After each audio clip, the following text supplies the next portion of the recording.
Bulldozer के नाम पर गरीबों को मत आप डराने का काम कीजिए। बिहार को अगर विशेष राज्य का दर्जा या सेंटर से कोई पैकेज मिलता है तो वो गरीबी की वजह से, और सबसे बुरा हाल सीमांचल का है, और सीमांचल के बारे में एक शब्द भी इसमें नहीं कहा गया है। अकलियतों की 2 लाख नौकरी और शेड्यूल कास्ट की 1 लाख नौकरी खत्म कर दी गई है, उस पर कोई चर्चा नहीं हुई थी। और राष्ट्रीय स्तर पर इसका चर्चा हुआ कि बिहार में जाति आधारित गणना हुआ, लगभग 500 करोड़ नकद और सरकारी कर्मियों के खर्च को जोड़ रहे तो 5000 करोड़ का खर्च हुआ है। लेकिन आज जिन लोगों को सर्वे इसलिए कराया गया था कि जिन लोगों की हालत खराब है उनको अच्छा किया जाए, लेकिन उसमें अकलियतों की 2 लाख नौकरी और शेड्यूल कास्ट की 1 लाख नौकरी खत्म कर दी गई है, उस पर कोई चर्चा नहीं हुआ। बिहार को अगर विशेष राज्य का दर्जा या सेंटर से कोई पैकेज मिलता है तो वो गरीबी की वजह से, और सबसे बुरा हाल सीमांचल का है, और सीमांचल के बारे में एक शब्द भी इसमें नहीं कहा गया है।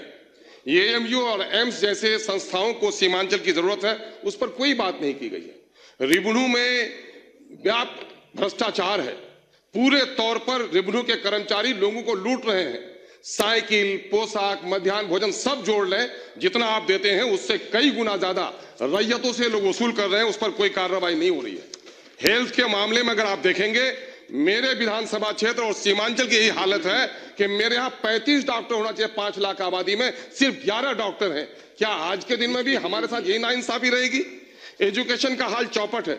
यूरिया की कीमत अभी 350 में बैग मिल रही है। आपका सर एक मिनट आपके तरफ से कृपा कीजिए सर। माँ सब बच्चे से प्यार करती है, लेकिन कमजोर बच्चे का जरा ख्याल रखती है। महोदय, मैं आपसे कहना चाह रहा हूँ, सीमांचल कटाव है और वहां पर कटाव के सिलसिले में कुछ भी काम नहीं हो पा रहा है। मैं आपको यह भी कहना चाहता हूं कि इस वक्त कब्रिस्तानों की घेराबंदी बड़ा काम नहीं है, मामला लॉ एंड ऑर्डर को दुरुस्त बनाना है। इस वक्त गरीबों को उजाड़ा जा रहा है, और माननीय मैं गृह मंत्री से कहूंगा कि बुलडोजर एक खौफ का मामला हो गया है।